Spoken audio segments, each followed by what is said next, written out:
Et à la fin de la vidéo, je t'explique c'est quoi qu'il y a de bien chez YFood, alors surtout tu t'en vas pas, qu'elle.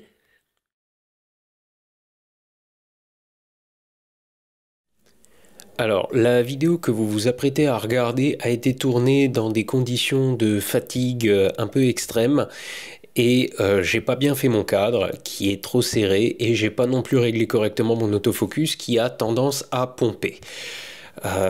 Et j'ai vraiment pas le courage de refaire ce tournage qui m'a pris vraiment beaucoup trop de temps. Donc je m'excuse par avance de quelques petits pompages d'autofocus et du fait que ma tête est parfois un petit peu coupée. Vas-y, fais tout tomber, c'est le meilleur moyen de commencer la vidéo. Depuis quelques semaines, j'ai tenté un truc dans mes shorts, à savoir de répondre à vos questions posées en commentaire, et ça a l'air de vous plaire. Néanmoins, je peux pas m'empêcher de constater qu'il y a un thème qui revient encore et encore, c'est l'expansion de l'univers, le Big Bang et ce qu'il y a au-delà de l'univers. Or, si vous vous rappelez ma vidéo sur la vulgarisation, je vous ai déjà dit que pour bien répondre à une question, il faut d'abord comprendre comment votre interlocuteur se représente le monde. Et quand je lis vos questions, je me rends compte que la manière dont pas mal d'entre vous se représentent l'univers est erronée au regard de ce que dit la cosmologie. Donc aujourd'hui, je vais tenter de vous donner une représentation de l'univers qui colle le mieux possible à nos théories actuelles, et vous verrez que tout un tas de questions trouveront automatiquement leur réponse.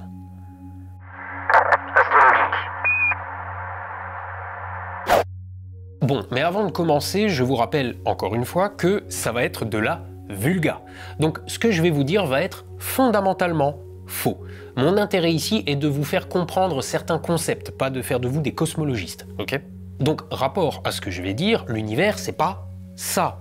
Inutile d'en faire la remarque en commentaire, hein. Ça montrera pas votre intelligence supérieure, uniquement votre incapacité à vous mettre au niveau d'une audience aussi variée que sur YouTube. Bon, par contre, si je dis un truc complètement pété, même considérant que c'est de la vulga, évidemment je suis toujours ouvert aux commentaires, hein. Et donc, quand je lis les questions que vous me posez sur l'univers, le Big Bang ou son expansion, j'essaye avant tout de comprendre votre manière de vous représenter ces concepts, pour comprendre ce que vous croyez, afin de vous répondre le plus justement possible. Et quand je lis entre les lignes, je constate qu'il faut avant tout démolir tout un tas de représentations erronées avant de vouloir bâtir quoi que ce soit dessus. Et ces croyances erronées, je ne peux pas non plus m'empêcher de constater qu'elles viennent en grande partie de l'iconographie, à savoir la manière dont on représente le Big Bang ou l'univers en général. Je vais vous donner un exemple concret. Beaucoup d'enfants, quand ils apprennent le système solaire, pensent que les orbites des planètes autour du Soleil sont des ovales. Pas des ellipses, hein, des ovales. Pourquoi? Parce qu'on leur représente le système solaire comme ça, avec une perspective. Ce qui n'est pas fondamentalement faux, hein, mais en l'absence d'explication, le gamin, il prend ce qu'on lui donne et il fait avec. Et donc, si on cherche Big Bang sur Google Images, vous savez déjà ce qu'on va trouver. Une explosion dans le vide. Voilà, ce genre de représentation fausse induit la plupart des gens en erreur. Et donc, à force de lire vos questions, j'en suis arrivé à assembler les morceaux d'une représentation qui me semble assez courante chez vous, de l'univers. Ça donne donc à peu près ça. Au début, il n'y a rien. Puis, dans le néant, surgit une gigantesque explosion qui projette de la matière dans toutes les directions. C'est le Big Bang. Cette bulle de matière est en expansion. Pourquoi? On ne sait pas. Toujours est-il qu'elle enfle comme une bulle de savon. Mais si elle enfle dans quoi? Est-ce qu'on peut atteindre le bord de la bulle univers? Et si oui, et qu'on la traverse, de l'autre côté, il y a quoi? Le néant? Dieu?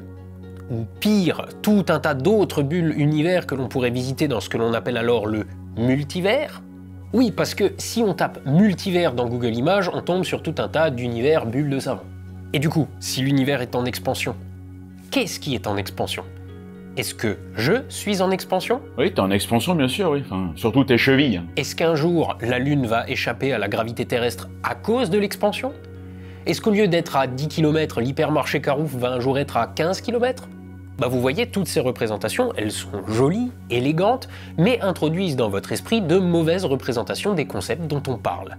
Représentations si mauvaises qu'elles donnent naissance à des questions qui font juste pas sens. Mais je le redis, les représentations que je vais vous donner sont fausses aussi. Elles vous emmènent juste un peu plus dans la bonne direction. Ah, et je dis pas non plus que tout le monde se représente l'univers comme je viens de le faire. Si vous venez râler en commentaire que je vous prends pour des cons, ça veut juste dire que vous êtes incapable de comprendre que cette vidéo s'adresse à d'autres que vous, moins calés en cosmologie. Parce que sur YouTube comme dans l'espace, vous n'êtes pas le centre de l'univers. Bon allez, on va commencer en attaquant dans le désordre, avec l'infinité de l'univers. Parce qu'il faut commencer là pour piger ensuite le Big Bang. Déjà, pour bien comprendre les représentations qu'on va faire, il faut avoir en tête ce que sont les dimensions. Notre univers est en 4 dimensions. 3 dimensions spatiales et une dimension temporelle. En gros, haut, bas, gauche, droite, devant, derrière et avant, après. Sauf que faire des représentations en 3 dimensions spatiales, c'est ni évident, ni clair à comprendre pour nos cerveaux de primates. C'est pas une insulte, hein.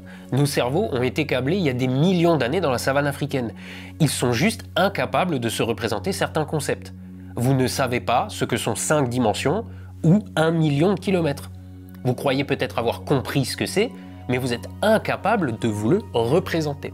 Et donc, on va faire des représentations en 2D, de trucs qui sont réellement en 3D. Par exemple, un cercle en 2D, c'est une sphère en 3D. Bon, mais la feuille sur laquelle on a dessiné notre cercle, on va être amené à la déformer. Ce qui veut absolument pas dire qu'on rajoute une 3e dimension. On déforme juste un espace en 2D. Bon, maintenant faisons une expérience de pensée. Surtout, donnez vos sous pour que je puisse acheter du matériel de qualité. Je plaisante, hein. Ça m'apprendra à prendre le globe le moins cher sur Amazon. Bon, maintenant faisons une expérience de pensée. Vous êtes à la surface de la Terre. Bon, jusque-là ça va. La Terre est vaste, vous n'en voyez pas le bout et il suffit pas d'une vie pour avoir tout visité. Mais si vous voulez la visiter, vous ne pouvez vous déplacer qu'en 2 dimensions. Gauche, droite, devant, derrière. Vous ne pouvez Vous ne pouvez ni descendre, ni monter. Et s'il vous plaît, me parlez pas d'avion, c'est une expérience de pensée. Bon, maintenant, imaginons que vous preniez votre baluchon et décidiez de marcher toujours droit devant vous. Idem, je sais, il y a des océans. On va dire que vous nagez aussi droit devant vous, ok? Aussi vaste que soit la Terre, au bout d'à peu près 40 000 bornes, vous serez revenu à votre point de départ. La Terre est extrêmement vaste, cependant, sa surface n'est pas infinie. Si vous aviez suffisamment de temps devant vous, vous pourriez en visiter chaque centimètre carré. Mais pour autant, si vous marchez droit devant vous, vous n'en atteindrez jamais le bord. La surface de la Terre est finie, à l'opposé de infini, hein. Mais elle n'a pas pour autant de limite. Voilà, la surface de la Terre est en 2D. Vous pouvez aller à gauche, à droite, devant, derrière, mais ni en haut ni en bas. C'est un espace en 2D. Courbe, et qui reboucle sur lui-même, mais en 2D. Bon, vous me suivez jusque-là? Alors maintenant, il faut se figurer que l'univers, c'est la même chose, mais en 3D. N'essayez pas de l'imaginer, vous allez vous faire un nœud au cerveau. Je l'ai dit, primates, tout ça. En fait, imaginez juste que si vous voyagez suffisamment longtemps dans une direction, vous revenez de l'autre côté. Évidemment, on peut aussi se représenter un univers infini, avec tout ce que ça implique d'infinité. Vous pouvez poursuivre dans la direction que vous voulez aussi longtemps que vous voulez, vous découvrirez toujours une nouvelle région de l'univers. Bon, mais si l'univers reboucle en 3 dimensions comme la surface de la Terre reboucle en 2 dimensions, l'univers devrait lui aussi être courbe. Or, nos observations ne semblent pas le montrer. Cependant, ceci ne contredit pas le fait que l'univers puisse être fini et courbe. Pas plus qu'un sol plat ne contredit le fait que la Terre est ronde. Et ce pour une raison très simple, nous sommes tellement petits sur une planète tellement grande qu'on ne perçoit pas la courbure de la Terre à notre échelle. C'est d'ailleurs un gros argument de platiste. L'univers, c'est peut-être juste pareil. Il est peut-être tellement vaste que sa courbure est imperceptible pour nous. Bon. Mais donc vous voyez, l'univers peut être fini et ne pas avoir de rebord comme une bulle de savon. Et donc, rien ne sert de se demander ce qu'il y a par-delà le bord de l'univers. Parce qu'il n'y a pas de bord d'univers. C'est comme se demander ce qu'il y a par-delà le bord de la Terre vu que sa surface est finie. S'imaginer que l'univers est une bulle, c'est un peu être un platiste cosmologique. Et donc, quid du multivers en forme de bulle de savon? C'est mort. Alors attention, le concept même de multivers est très velu et rien de tel pour s'imaginer des trucs de travers. Je dirais de manière totalement fausse encore une fois, mais c'est littéralement ce que j'ai de mieux à vous proposer, que si multivers il y a, on parlerait plutôt de superposition. Vous le savez peut-être, en tout cas, maintenant vous le saurez, Quand on parle de particules subatomiques, on ne parle pas de leur position à un instant T, mais plutôt d'une probabilité. Tant qu'on ne les observe pas, elles sont dans une zone de probabilité, et si jamais on interagit avec, bim, on force un état précis.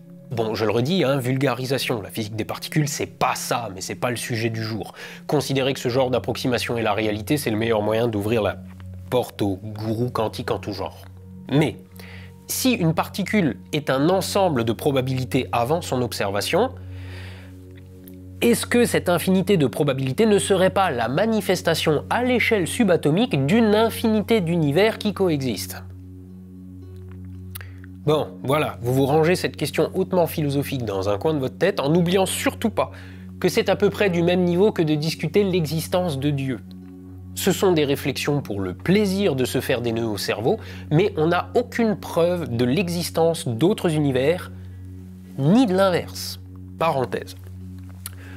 Quand je dis ce genre de choses, en général, en commentaire, je lis des trucs qui commencent par « Alors moi, je crois que… » Ne faites pas ça, c'est dangereux. Bon, vous n'allez pas vous faire mal, mais intellectuellement, c'est pas une manière saine de chercher à comprendre le monde que de se choisir une version séduisante et de la prendre comme croyance. De même, beaucoup de youtubeurs, quand ils évoquent des hypothèses assez perchées comme ça, vont invariablement demander à leur audience ce que elle croit en commentaire. Alors ne soyez pas dupes, quand un youtubeur vous demande ce que vous en pensez en commentaire, il va pas aller tenir compte de chacune de vos opinions. C'est juste un artifice bien pratique pour vous faire commenter. Parce qu'en parallèle des vues, plus une vidéo génère des réactions, plus l'algo se dit qu'elle plaît aux gens. Et donc plus il la recommande. Le youtubeur, il fait pas ça pour votre avis, il fait ça pour lui. Donc oui, si vous voulez pousser une vidéo, commentez-la. Et je vous le dis, commentez les miennes s'il vous plaît, ça aide. Ah et abonnez-vous, j'aimerais bien le voir un jour, ce putain de million. Mais donc, quand un youtubeur demande aux gens de dire ce qu'ils croient en commentaire, c'est faire ce truc fallacieux que de laisser entendre qu'une croyance vaut quelque chose quand on cherche à comprendre le monde. D'ailleurs, ce genre de questions, on les croise rarement sur les chaînes de vulga sérieuses. Salut les amis, aujourd'hui on va parler de tel mystère en essayant au mieux de déterminer ce qui s'est passé. Dites-moi en commentaire ce que vous croyez. Non. Une opinion, ce n'est pas un fait. Surtout si l'opinion en question se construit après avoir regardé une vidéo de 10 minutes. Aujourd'hui, on va parler de tel mystère en essayant au mieux de déterminer ce qui s'est passé, mais en ne perdant pas de vue qu'on ne saura jamais démêler avec une certitude absolue le vrai du faux, et qu'il faut savoir dire « on ne sait pas ».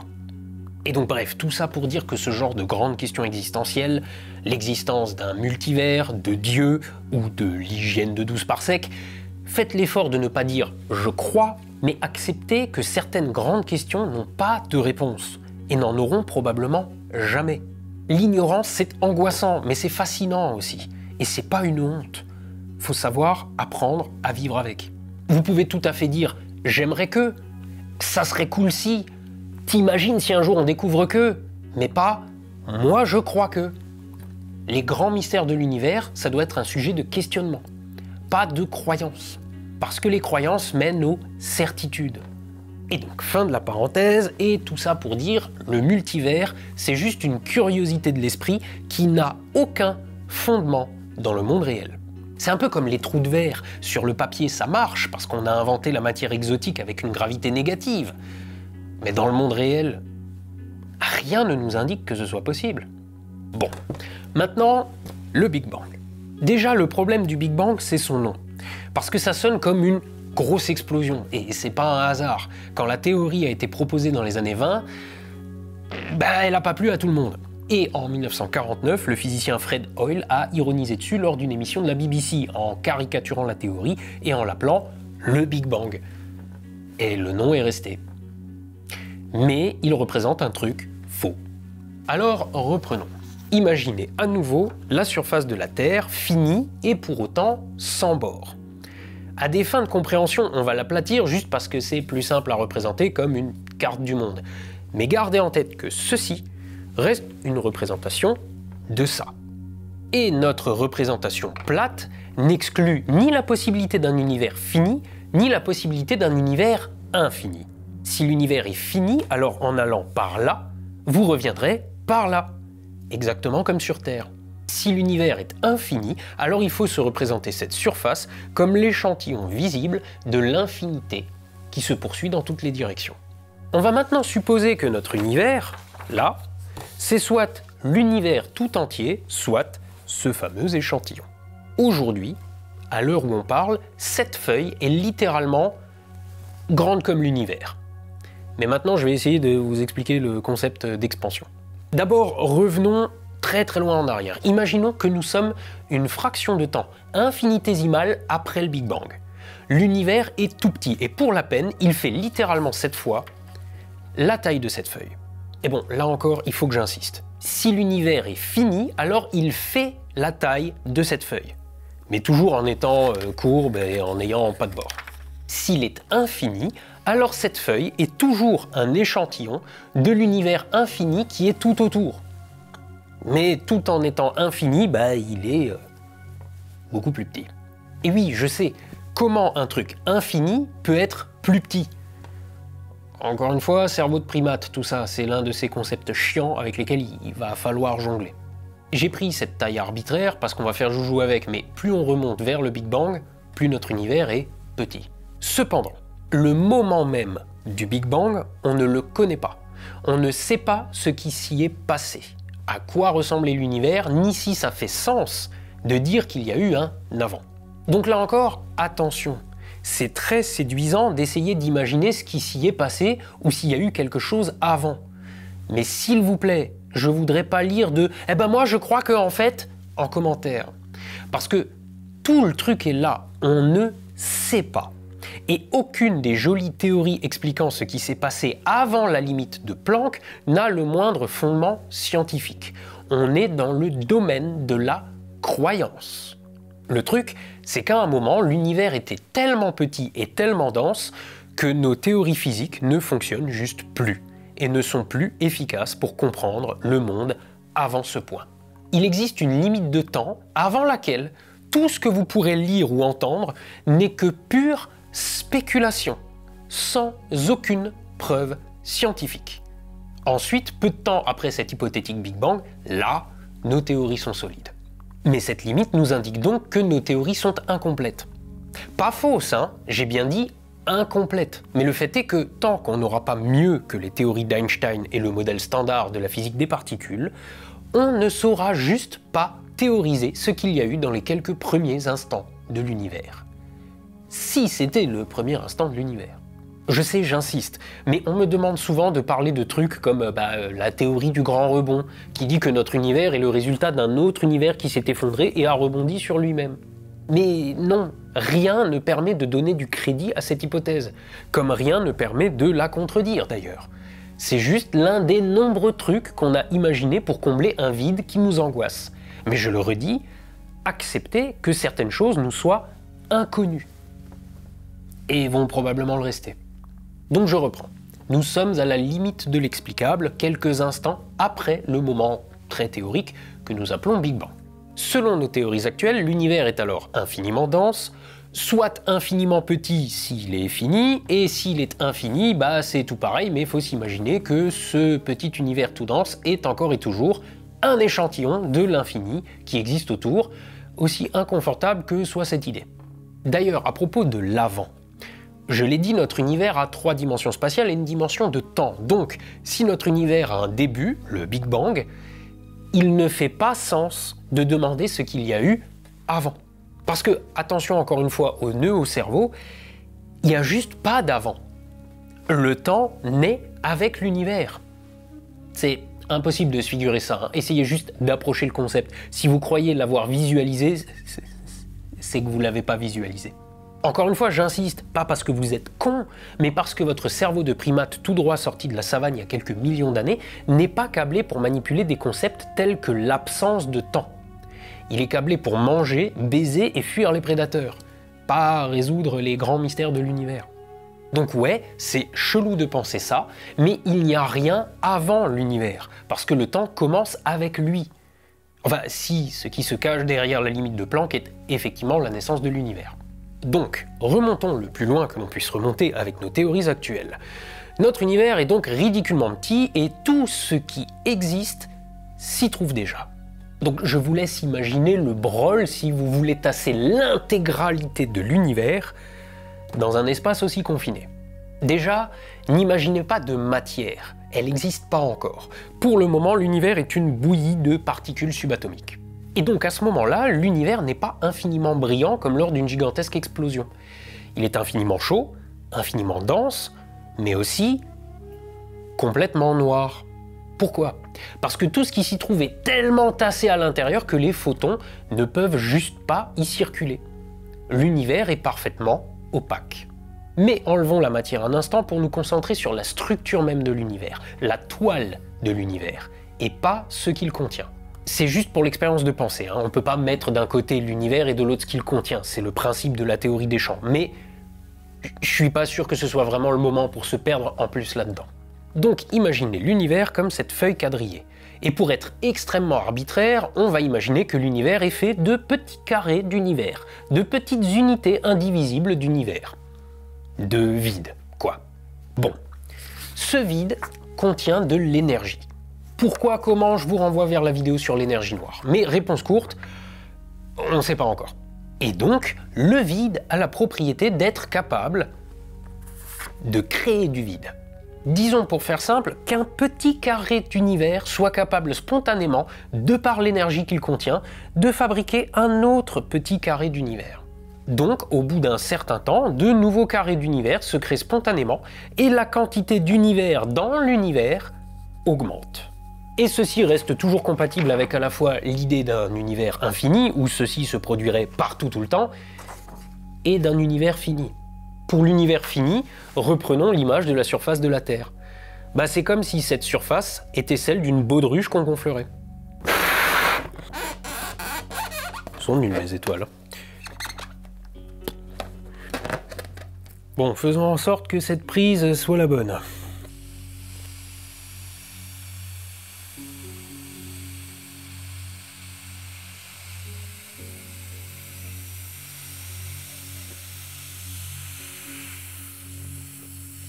Alors astuce pour ceux qui seraient tentés de faire ça en démonstration à qui que ce soit, pour quelque raison que ce soit, dessiner au marqueur sur une baudruche et la gonfler, la dégonfler, ça marche pas, on peut le faire qu'une fois. Et après, on se fout de l'encre partout. Attention, il n'y a toujours pas d'intérieur à la baudruche, c'est pas un ballon d'univers qui gonfle dans le rien, hein. Ce qui nous intéresse, c'est sa surface, c'est juste une représentation courbe d'un univers en 2 dimensions. Je suis sûr que tout un tas d'entre vous trouvent que je suis lourd à autant insister, mais croyez-moi, pour avoir fait cette explication des centaines de fois, il y a des gens qui ont du mal avec ces concepts de 2D, 3D ou 4D, et je veux juste essayer de perdre le moins de monde possible. Bon, donc on part d'un univers dense, chaud et petit, même si ce petit veut peut-être dire infini en même temps. Aux limites de ce que l'on peut théoriser, notre univers était à plusieurs milliards de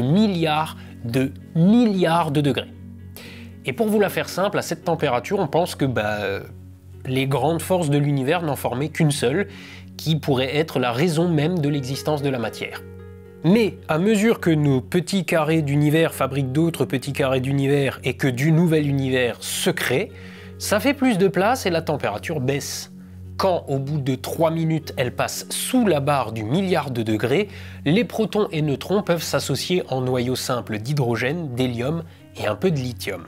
Puis, 380 000 ans plus tard, arrive enfin la première lumière de l'univers, à l'époque dite de la recombinaison. 380 000 ans après le Big Bang.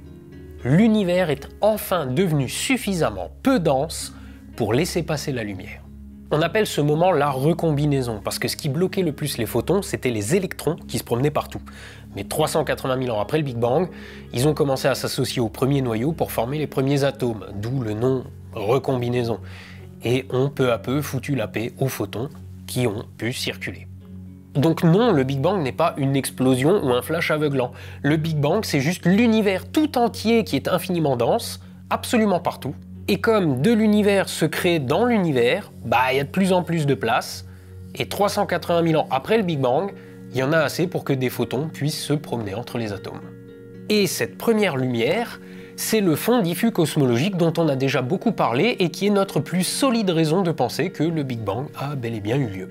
Bon, la suite, je vous la passe, toujours plus d'univers se crée dans l'univers, de grands nuages d'hydrogène s'effondrent sur eux-mêmes pour créer les premières étoiles, puis les premières galaxies. Et donc, inutile de chercher le centre de l'univers où aurait eu lieu le Big Bang. Il a littéralement eu lieu partout. C'est pour ça que où qu'on regarde, on voit le fond diffus cosmologique. Enfin, comme je dis qu'on le voit, pas à l'œil nu. À cause de l'expansion de l'univers, sa longueur d'onde a été tellement étirée que c'est un rayonnement radio proche du zéro absolu. Mais il nous reste une question. Si de l'univers se crée constamment dans l'univers, suis-je moi-même en expansion? La Lune finira-t-elle par se barrer?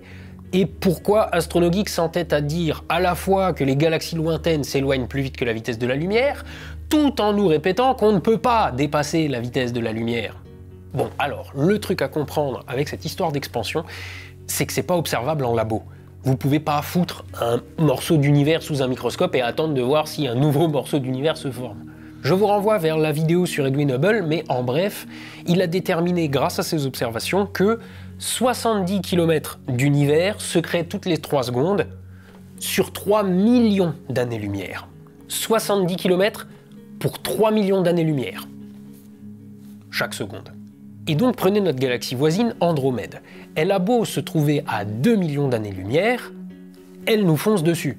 Entre elle et nous se crée de l'univers, mais trop peu pour contrer la force d'attraction gravitationnelle entre les deux galaxies. Et ceci est globalement vrai pour ce que l'on appelle notre groupe local de galaxies qui tiennent ensemble par leur gravité. Faut aller zioter à des centaines de millions d'années-lumière pour commencer à constater le phénomène de manière tangible. Donc, êtes-vous en expansion ? Non. La Lune va-t-elle finir par se barrer à cause de l'expansion? Non plus. Mais imaginons une galaxie très lointaine. Et bien que ça ne veuille dans l'absolu rien dire, imaginons cette galaxie et la nôtre, toutes les deux immobiles dans leur petit bout d'univers. Entre cette galaxie et nous, se crée tellement d'univers chaque seconde que même si les deux sont de facto immobiles, elles s'éloignent plus vite que la vitesse de la lumière. On peut même faire un rapide calcul. 300 000 km/s, la vitesse de la lumière dans le vide, divisé par 70 km/s, la quantité d'univers qui se crée, multiplié par 3, ça nous donne le nombre de millions d'années-lumière, au-delà desquelles il se crée plus de 300 000 km d'univers chaque seconde. Et bah ça fait un peu moins de 13 milliards d'années-lumière. Autrement dit, entre nous et ce qui se trouve à 13 milliards d'années-lumière, il se crée tellement d'univers chaque seconde qu'un photon émis là-bas aujourd'hui ne pourra juste jamais nous rejoindre. Et les galaxies lointaines s'éloignant de nous, bah il arrivera un jour où plus rien, au-delà du groupe local tenu ensemble par sa gravité, ne sera visible. Bon, c'est pas pour demain, hein. Bon, maintenant figurons-nous une chose. L'univers crée de l'univers. Ok. Le problème, c'est que ça veut dire que de l'univers, bah, il y en a de plus en plus. Et donc qu'il y a toujours plus d'univers pour créer de l'univers. Ça, c'est la version communément admise. Mais en toute logique, si ça ne change rien à notre échelle, ça explique en revanche qu'à l'échelle de l'univers observable, bah, l'expansion s'accélère. Et je voudrais finir avec une très bonne méthode d'explication qui me vient d'une très vieille vidéo de Vsauce. Prenons cet univers et celui-ci qui a subi un peu d'expansion. C'est exactement la même image, hein, mais un poil plus grande. Si on les superpose, on constate que, quel que soit l'endroit d'où on se place, l'univers semble s'étendre en partant de nous. Et comme le Big Bang a eu lieu partout et que l'expansion de l'univers est uniforme, on n'a pas l'impression que toutes les galaxies ont jailli d'un endroit en particulier, comme cette représentation le laisserait penser. Au contraire, d'où qu'on se place, les galaxies lointaines semblent s'éloigner, et plus elles sont lointaines, plus elles vont vite. Et donc, si vous me permettez cette image, si tout le monde s'éloigne de vous, c'est que vous n'êtes pas le centre de l'univers. Levez les yeux au ciel, soyez AstronoGeek, et à la revoyure.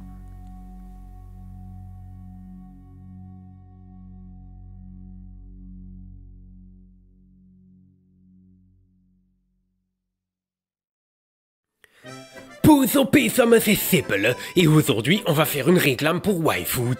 YFood, c'est tes poissons à pasteler que c'est comme tes yaourts à poire. Et tu as un petit peu tous les goûts que tu veux. Enfin, sauf barbecue. Ça, ils ont pas. C'est à YFood qu'ils devraient en faire, mais eux et le chef, ils disent que c'est une mauvaise idée. Sauf que c'est pas juste tes yaourts à poire. YFood, c'est fait que dans une bouteille, il y a un quart de tout qu'est-ce que tu dois manger dans une journée si tu veux pas mourir de faim ni attraper le gros cul. Et quand je dis ça à ta habitude, il y a des gens qui disent que oh là là, c'est quand même pas bien parce qu'il faut manger tes things, que c'est cuisiné avec amour à la maison. Sauf que YFood, c'est fait pour quand t'as pas le temps de cuisiner et comme ça tu évites de manger du fif. Et ce, en alsacien, ça veut dire la nourriture de merde. L'été, il est bientôt terminé. J'espère que vous avez bien entendu parce que j'ai pas envie de le redire sinon je fais pleurer. Mais heureusement YFood ils ont des goûts que ça rappelle l'été, comme ça on oublie un peu. C'est les bouteilles fruity. L'œil, il y a mangue, pêche, fraise, et puis la nouvelle que c'est cerise. Et puis sinon, même que si c'est pas des fruity mais que c'est quand même le goût de l'été, il y a aussi noix de coco ou banane. Mais tu choisis qu'est-ce que tu veux, Kel. Même que si tu veux, tu peux prendre un pack découverte. Dedans, il y a un petit peu de tout et comme ça tu goûtes et tu décides si tu aimes. Overordnung. Parce que aujourd'hui, il y a une promotion Flash qui commence. Et Flash, ça veut dire que ça va vite. À partir de aujourd'hui et jusqu'à dimanche, tu as pas 10% de réduction. Tu en as 20. 20% de réduction sur tout qu'est-ce que tu commandes. Mais que jusqu'à dimanche, Kel. Après, c'est fini et si tu utilises le code, tu auras de nouveau 10%. Et pour ça, c'est pas compliqué. Tu cliques sur le lien qui est dans la description ou tu utilises le code AstronoYouTube. Mais tu oublies pas, Kel, si tu veux les 20%, il faut que tu te dépêches. Hop là, la réclame elle est finie. Tchuss.